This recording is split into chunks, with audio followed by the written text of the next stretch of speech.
Here's a question. Well, I posed. Here's a question. Let's have a real question. Can men and women work together in the workplace? Yes, I do it. How do you know? Because I work with a lot of women. Right. Well, it's been happening for, what, 40 years? And things are deteriorating very rapidly at the moment in terms of the relationships between men and women. It's like we don't know if men and women can work together successfully. But in what ways? Because in the sexual harassment way. Because 40 years ago, I would have been, well, I don't know, if I was a white man, I would have been Jacqueline's boss and I could have done whatever I wanted, right? And that there would be almost no recourse that a woman who's working under me would have. Now they have some recourse. I mean, is that a... There was recourse back then, too. You could take people to the police. Do you think that was happening a lot? I mean, like, I think it's a dreadful thing to have to go to the police if you've been sexually assaulted. If you feel like there's a reduction in harm, right? That things are better. So you feel like right now the atmosphere in corporate workplace is the exact same that it was 40 years ago? No, but I'm not sure. I'm not saying that it's any better. It's not any better. Well, maybe it is. What is? I guess not to ask you to sort of prove a negative, but I think that there's plenty of evidence if you look at all the stories that are coming out. Do you not feel like any of the stories that you've heard about what Hollywood is like, do you feel like that's not evidence that this is a problem? Evidence that Hollywood is a problem? Yeah. Yeah, but when I look at Hollywood, all these people coming out of Hollywood talking about how sexual misbehavior is a problem, and I think people in Hollywood are talking about that, they've been capitalizing on sexual misbehavior for like 100 years.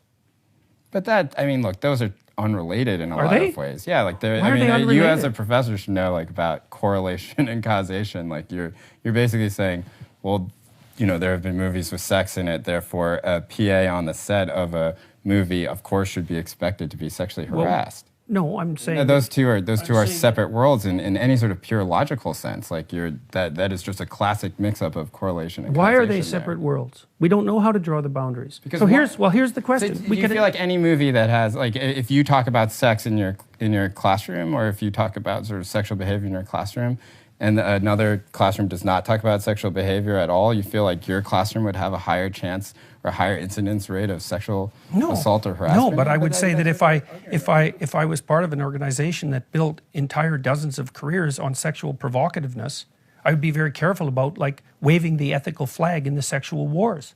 So you think Hollywood doesn't exploit sex? Hasn't the feminists been saying that for 30 years? The entire entertainment industry does nothing but exploit women sexually. Is that true or not? And if it is true, then aren't they contributing to the problem?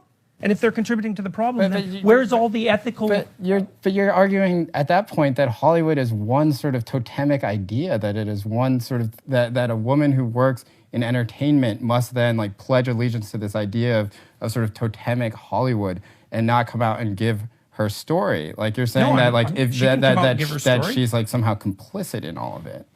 The degree to which we're all complicit in what's going on is unspecified. I said already, you know, we don't know how to have an adult conversation about sex. It's not surprising. It's not the least bit surprising. So, I guess I don't, like, so then what is it then? Like, because this seems to be like the sort of collectivist thinking that you rail against. You know, you're saying that Hollywood is one thing and that Hollywood made its own bed and therefore Hollywood should not speak about this issue because they're the ones that were pushing this agenda. No, it isn't that they shouldn't speak about it. Or that they should do speak not carefully have the moral about it. authority to They should speak carefully about it. Do you feel like they're not speaking carefully? Absolutely, they're not speaking carefully. Not in the least. What is out of control about it? Well, trial by public opinion, I suppose, is part of what's out of control about it. Trial by public opinion? Do you think that's what's happening? Yeah, to some degree, sure. It's very easy for people to come forward with accusations and demolish someone's reputation. That's trial by public opinion. So, I mean, and we don't have any conversation about the other side of the coin. You don't think women manipulate men sexually for advancement in the workplace? Do you not think that there has been any sort of pushback against this Me Too movement at all? Yeah, there's been some. Okay, so then what do you mean we don't have conversations about the other side? It seems like every time I read any sort of publication, it's split more or less 50-50 and actually increasingly more towards like maybe this thing is out of control. It seems like that narrative is certainly out there. Yeah, true. It has started to emerge in the last couple of weeks. That's true. Yeah. So then... I don't understand. I guess I don't understand the question exactly. Well, my question is essentially that like when you... Is there sexual harassment in the workplace? Yes. Should it stop? That'd be good if it did. That'd be good. Will it?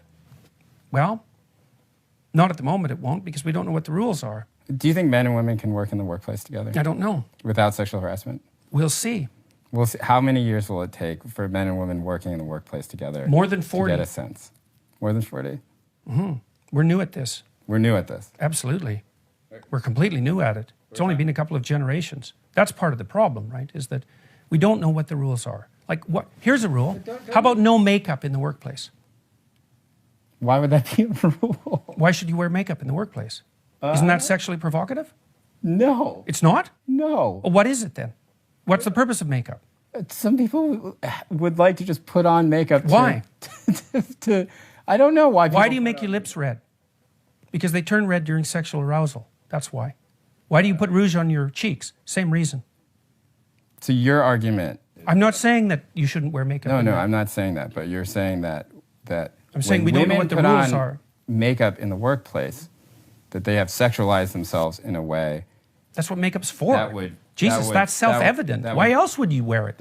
When women put on makeup in the workplace, when they make their lips red, when they sort of put on rouge, right? That when they enter that workplace, if a man notices that there is sort of a complicitness with which the woman has said, I am going to sexualize myself in the workplace, and therefore whatever comes will come. No, I didn't say the last part of that. I didn't say so whatever comes will come. But I think the issue of complicitness, how about high heels? Look. How about high heels? What are they for? What about high heels? What about them? They're there to exaggerate sexual attractiveness. That's what high heels do. They tilt your pelvis forward so your hips stick out.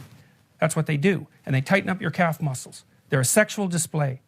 Now, I'm not saying that people shouldn't use sexual displays in the workplace. I'm not saying that. But I am saying that that is what they're doing.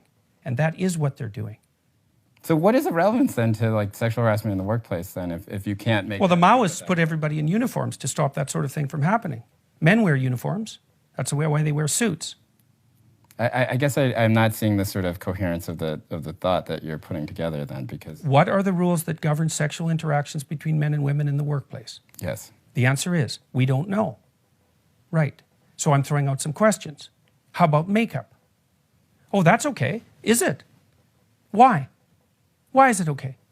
Well, I would think that there's certain ownership over one's body that they can take without... How about negligees? Well, look, if you That's going too far. If you had a workplace with negligees, I think that there would be some sort of standard idea that maybe that would be a sexualized... Okay, so there's some line between lipstick and negligees that we don't want to cross. Okay, fair enough. Where exactly is the line? Well, I think that, much like Justice Scalia said with pornography, it's something that you can feel, or that you know it when you see it. I would say that maybe that sort of, but what's confusing to me and I really do just mean this in sort of a debate sense, which is that like these sorts of big collective ideas, they're things that you feel like are sort of derived through evolution, that people do come to a consensus that is meaningful. I don't think that anyone would say that wearing makeup to the office is in some ways like sexually deviant or something like that, or that it's inviting a sort of atmosphere of sexuality within the workplace. I would say that. The second part, sure. It's exactly what it's doing. Okay, why else would you wear lipstick? Complete the thought for me then, because that's the part that I'd like for you to do. Like, complete the thought. A woman... I'm not saying that women shouldn't do it. And I'm also not saying that it should be banned. But I'm saying that you're absolutely naive if you don't think that has anything to do with sexuality. Or sexual harassment? Does it have something to do with sexual harassment in the workplace? I don't know. Because I don't know what the rules should be that govern the interactions between men and women in the workplace. I don't believe Should people be allowed to flirt in the workplace? Do you feel that, let's just, yes or no question, do you feel like women wearing makeup in the workplace contributes to sexual harassment in the workplace? Sure, it contributes. And so what should be done about that? You as a clinician who believes that there should be prescriptive ideas that don't mandate behavior, but that will guide behavior. I don't know. I don't know what the answer to that is. Do you feel like women shouldn't wear... do you feel like a serious woman who does not want sexual harassment in the workplace, do you feel like if she wears makeup in the workplace that she is somewhat being critical? Yeah. Okay. I do think that. Okay, let's move on. I don't see how you could not think that. It's like makeup is sexual display. That's what it's for. You say, well, I want to look more attractive. It's like, what do you mean by attractive exactly?